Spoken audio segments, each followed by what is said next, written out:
Halo teman-teman, jumpa lagi ya channel aku, channel Rahmat Motovlog. Oke teman-teman, untuk kali ini aku akan bahas tentang Peko dan Marc Marquez teman-teman ya.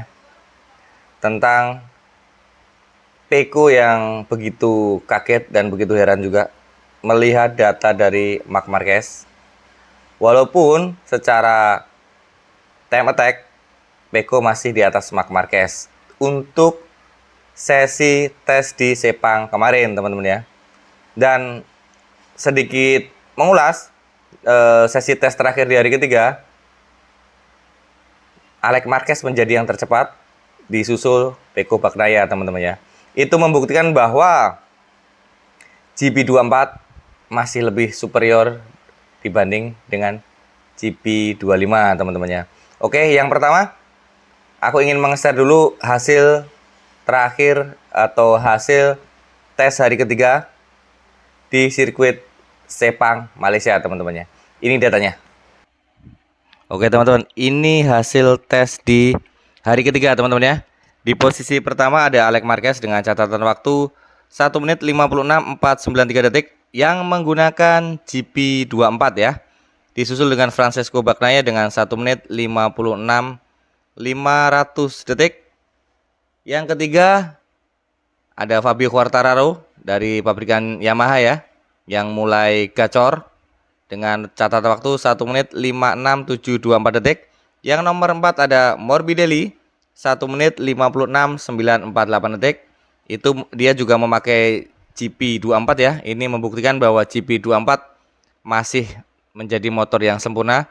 Di nomor 5 ada Marc Marquez yang menggunakan GP25 dengan catatan waktu 1 menit 57.042 detik. Yang nomor 6 ada Pedro Acosta dengan catatan waktu 1 menit 57.175 detik.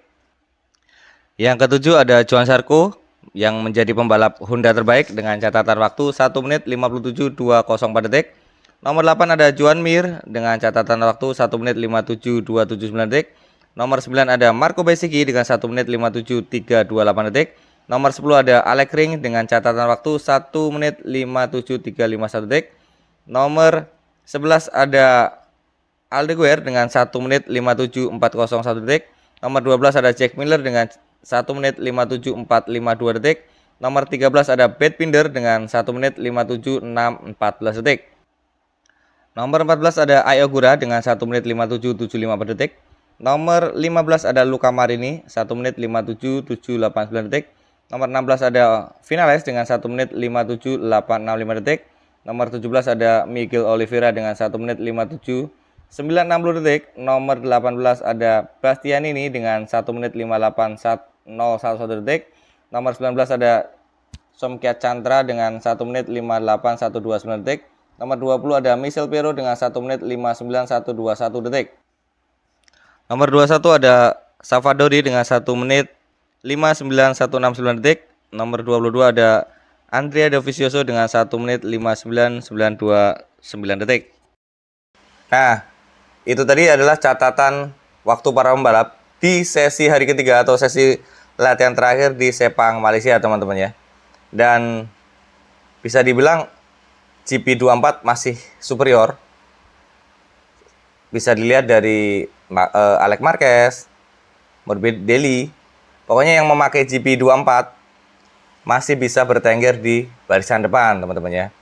Itu menandakan bahwa GP24 lebih bagus. Walaupun kata Marc Marquez sendiri, perbedaan antara GP24 dan GP25 itu terletak pada titik pengereman.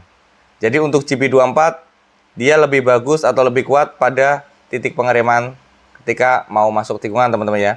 Dan untuk GP25 sendiri sebenarnya kata Marc Marquez sendiri dia lebih powerful. Powernya lebih besar, top speednya juga lebih besar juga daripada versi 24. Tetapi titik pengeremannya tidak sebagus atau tidak seperfect dari GP24 teman-teman ya. Dan di situ mereka membuat bingung dari tim Ducati teman-teman ya. Apakah nanti di tahun 2025 sampai 2026 apakah tim Ducati memakai mesin baru atau memakai mesin lama, dan itu belum ada keputusan dari tim Ducati Lenovo, dan keputusannya nanti akan diambil setelah tes dari sirkuit Buriram, teman-teman ya. Oke teman-teman, kita balik ke topik tentang Pecco Bagnaia yang kaget melihat data Marc Marquez. Oke lah, untuk data time attack, Pecco di sini lebih unggul daripada Marc Marquez, teman-teman ya. Terbukti di hari ketiga, Pecco Bagnaia bisa mencatatkan waktu 1 menit 56,500 detik. Dan Marc Marquez mencatatkan waktu 1 menit 57,042 detik. Jelas Pecco lebih unggul untuk time attack, teman-teman ya. Tetapi ketika hari ketiga atau hari terakhir, hampir semua pembalap di tes Sepang kemarin itu melakukan simulasi race atau bisa dibilang sprint race lah. Dan di situ ada fakta bahwa catatan waktu Marc Marquez itu lebih baik daripada Pecco. Walaupun Marc Marquez bukan menjadi yang terbaik di sesi simulasi race di hari ketiga. Dan teman-teman tahu siapa yang tercepat? Ya, adalah Alex Marquez, teman-teman ya. Mencatatkan waktu tercepat untuk simulasi race-nya, dan dia menggunakan GP24. Artinya GP24 di tes kemarin di Sepang itu benar-benar perfect, itu benar-benar super, teman-teman ya, superior, teman-teman ya. Bisa dibilang motor yang paling sempurna untuk saat ini. Karena untuk GP25 sendiri kan masih dalam tahap pengembangan, teman-teman ya. Kita lihat aja ke depannya nanti Ducati gimana, karena untuk aturan yang terbaru di MotoGP untuk tahun ini mesin akan disegel langsung 2 tahun, teman-teman ya. Dari 2025 dan sampai dengan 2026. Dan kita balik ke simulasi race tadi. Untuk Pecco Bagnaia sendiri di hari ketiga dia memulai simulasi race pukul 3 sore, teman-teman ya. Dia memulai simulasi sekitar 10 putaran dan disusul dengan Marc Marquez setengah jam kemudian. Dan di sini Marc Marquez menang untuk catatan waktu rata-rata tiap putaran sekitar 10 lap, teman-teman ya. Marc Marquez mencatatkan waktu rata-rata di tiap lap itu 1 menit 57,930 detik, sedangkan Pecco Bagnaia itu mencatatkan waktu 1 menit 58,243 detik, teman-teman ya. Jelas itu lebih kenceng Marc Marquez daripada Bagnaia, dan di sini Pecco tercengang melihat data dari Marc Marquez, teman-teman ya. Dan dari data tersebut, yang uniknya ternyata data kedua pembalap tadi itu masih kalah cepat dengan adiknya Marc Marquez, teman-teman ya, yaitu Alex Marquez. Alex Marquez yang menunggangi GP24 ternyata lebih kencang dari penunggang GP25 yaitu Marc Marquez dan Pecco Bagnaia.